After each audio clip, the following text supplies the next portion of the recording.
路環係澳門保存天然石景最多嘅一個島，眾多奇石分佈島內各處，形態惟肖惟妙，千奇百趣，而且同路環嘅歷史、傳說以及風俗有密切嘅關係。唔單止構成可貴嘅景觀，亦都係鄉土傳統文化同埋集體記憶嘅一部分。路環南岸石景係從黑沙龍爪角經竹灣、蘆洲潭、鄉村馬路，再到譚公廟前地，沿途我哋一齊欣賞大自然嘅鬼斧神工。其中啦，龍爪角、龍爪觀圖啦，更被評選為澳門新八景之一。今日啦，我哋邀請咗澳門旅遊學院黃婉賢副教授啦，同我哋一齊尋訪路環南岸石景。咁我哋今日嚟到咧澳門新八景之一嘅龍爪角，咁其實咧佢位處於黑沙海灘嘅西南面，同時亦都係一條長達數百米嘅石灘。咁點解呢個地方要叫做龍爪角呢？因為裡面有龍爪石，而龍爪石咧更加係黑沙村嘅標誌性石景。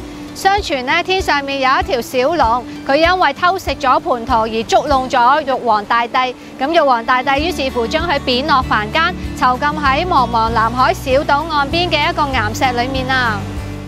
黃教授話：呢個龍爪石外形好獨特喎，分為上下兩部分，上面咧好似個蓋咁，而旁邊嘅大石咧又似一幅屏風，隱約出現咗桃樹嘅圖形，真係栩栩如生啊！難怪啦，可以聯想到咁多傳說啦。相傳話小龍咧隨時都會破石而出，飛翻上天㗎。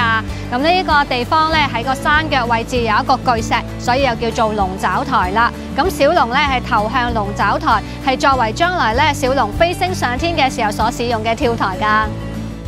路環嘅石頭啦，唔單止外形獨特啦，仲有好多奇石，有趣啦、凄美動人嘅傳說喺坊間啦，一直咧都流傳到而家㗎喎。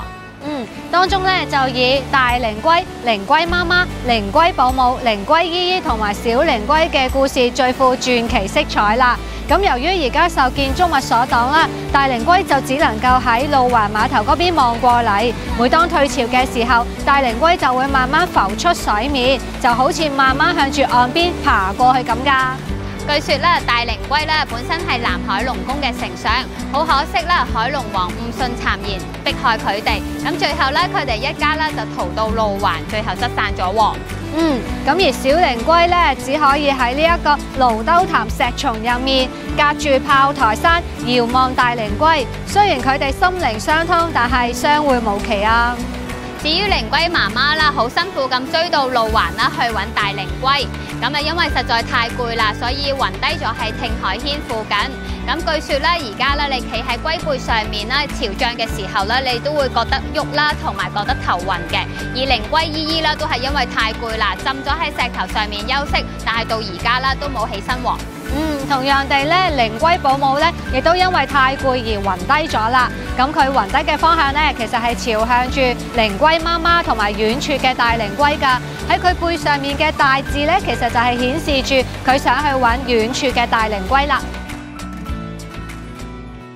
聽咗咁多傳奇嘅靈龜家族故事，我知道路環啦，仲有塊湯人石嘅，就喺竹灣西南面泳池嘅對面，只有潮退嘅時候咧，先會露出水面。有啲泳客啦，唔知道呢段歷史啦，咁游水游到好攰嘅時候啦，都會喺石頭度曬太陽。咁其他人咧講笑咁講啦，就話：你等俾人湯咩？咁其實按當地嘅老居民講呢，呢一塊石係以前路環海盜湯人同埋放血嘅石廠。咁由於殺人殺得多啦，所以今日嘅岩石底部依然係可以見到紅黑色嘅顏色。咁但係如果我哋從科學嘅角度去理解呢件事嘅話，咁係由於紅黑色嘅岩石裡面有黑雲母嘅成分，咁而長期受到鹽海浪嘅拍打而產生咗生鏽嘅現象㗎。至於海盜點解要湯人呢？一嚟咧係要殺死冇人贖取嘅肉心，二嚟咧係要處死被捉翻嚟嘅奸細。當時咧外來人嚟到路環，如果查問啦而又冇辦法答出路環嘅親戚係邊個嘅話咧，都會被懷疑係官府派嚟偵查嘅奸細㗎。咁其實咧，有關湯人石同埋海盜嘅故事咧，係反映住路環嘅海盜曾經盤踞一方嘅呢一個歷史事件，同時咧亦都係維持咗有幾百年嘅時間㗎。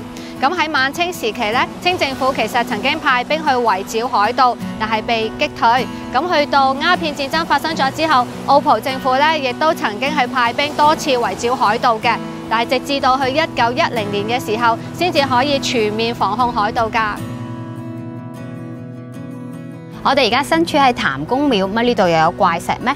怪石就冇啦，但係呢度就有一塊過路環勒石曉諭碑，佢係記載住清政府頒布禁止官兵向途經嘅漁民勒索嘅告示，同時亦都係我哋澳門最早嘅反貪污文物，反映住當時嘅社會實際情況。佢同立喺蓮峰廟入面嘅兩廣步堂示禁碑相互呼應，證明咗路環其實喺清代嘅時候係屬於漁船進出廣東海口嘅補給站啊。唔該晒黃教授為我哋介紹咁多歷史故事同埋民間傳說。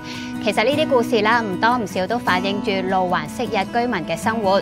如果大家有興趣了解更多嘅昔日澳門，不妨一齊參加漫步澳門街之認識澳門，了解更多嘅故事。